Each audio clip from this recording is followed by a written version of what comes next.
INFPs are jacks of all trades. Sounds cool, right? Because of their passion for learning a breadth of knowledge and skill, you may find INFPs as multi-talented and all-rounders. However, while they possess incredible talents and dwell in a wide range of hobbies and recognitions, these gentle souls have a hard time sticking to a job and can often lead to dissatisfaction and the lack of purpose in their career paths. Now, is there a way to stop it? How can INFPs stop jumping from one job to another? In this video, we'll get into that. Are you ready? Here we go. Why do INFPs job hop? Most INFPs job hop because of two reasons: dissatisfaction caused by our introverted feeling, and a sweeping indulgence in pursuing our shiny object, driven by extraverted intuition. Due to the FI as a dominant cognitive function, they highly rely on their moral standards and uphold a strong sense of authenticity. It means jobs must resonate with who they are. INFPs must find meaning and purpose, or else they become more and more dissatisfied over time. On the other hand, INFPs' extroverted intuition, NE, allows them to visualize a wide array of routes and harbor multiple possibilities. Because the call for their authenticity isn't satisfied, it prompts an INFP to find a solution to stop their dissatisfied emotions.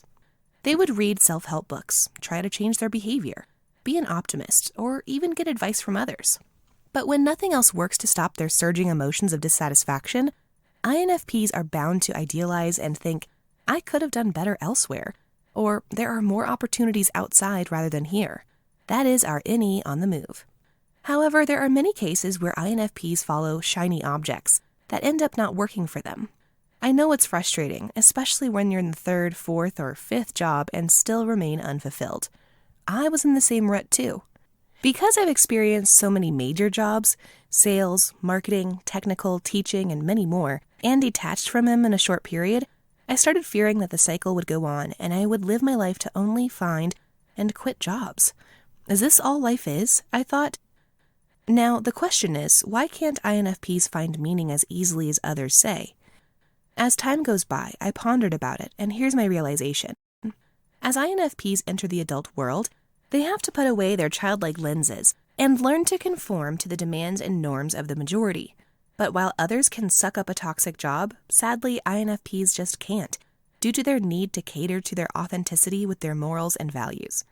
You see, as introverted feelers, FI, they make decisions strongly based on their values. It's their default. All personalities have different perspectives too, which I think is beautiful because such diversity is what makes our world work. Say, while an ESTJ would get furious with chaotic and unorganized surroundings, an INFP would be exhausted by the lack of autonomy, authenticity, and flexibility in the workplace. While others like predictability and routine, INFPs love jumping into new ideas. It's not something bad, it's something different and can be improved. So considering these rigid structures, I could say some companies, along with toxic cultures, don't really cater to an INFP's innate capabilities and personality. Don't get me wrong, there are INFPs who grew to love their jobs. There are INFPs who are great assets to their workplace, but sadly, there are still many who may be unfulfilled. They abandoned their natural strengths and cut portions of themselves to fit in. They tried to excel their weakness and hide their gifts because they thought it was no use in the real world. Everybody is a genius, but if you judge a fish by its ability to climb a tree, it will live its whole life believing that it's stupid. I always loved this quote, but it's only recently that I realized how this should be my lifelong mantra. Many INFPs found freedom in freelancing and artistry. Many turned entrepreneurs too. I'm not saying you should take similar paths as the others, but I believe INFPs can maximize their potential in jobs with flexibility and autonomy. They could be a social worker, a gardener, a programmer, or a daycare teacher. Find a job that utilizes your strengths: creativity, intuition, compassion, empathy, research, individualism, mentoring, precision through practice, and a lot more. Also, as you take numerous experiences, take note of your non-negotiable values. Sometimes you love what you do in your job, but it's actually the culture in your company that makes you resent it. Next thing we'll talk about is, how do INFPs identify their strengths and gifts? Let's try to map them out as we recognize these three things. 1. Your strength is probably where you excel in during your younger years.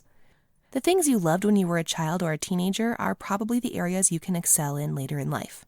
It's something you always come back to when you need to de-stress. It's an activity you spend your time on during summer break or every weekend. Do you love monologuing, drawing, daydreaming new stories? Have a recall of your teenage years and the things you did to keep your creative juices flowing. It may be an activity you still do today, a passion that never fades. Mine's self-reflecting, and the medium I use, it's writing. As a young kid, I'd pour my heart out on paper when I was feeling low, and write in my diary when I was happy.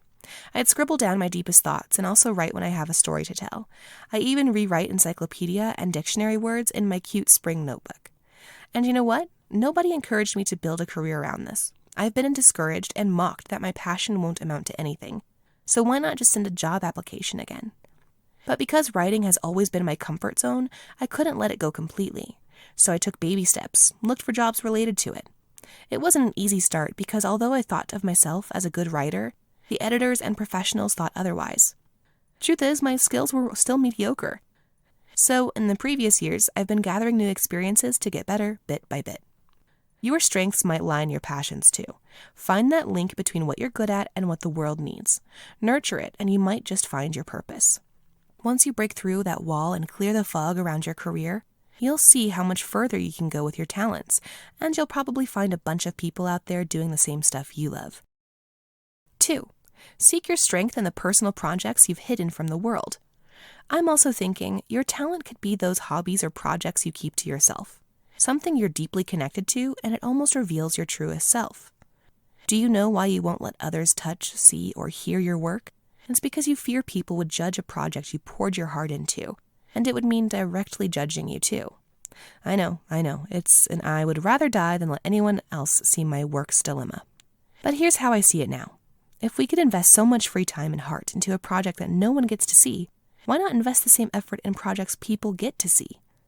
Fear of criticism is a difficult enemy, and it's also the main culprit that hinders INFP. You're not alone here. I still feel such anxiety to this day too. But remember, if we want to be fulfilled, then nurture the skills that fulfill us, and use them to serve others. Don't push and hide it away. 3. Still confused? Then gain more experience to boil your options down. We all have trouble figuring out what will and won't work for us. The only way to see if something works is to eventually actualize it.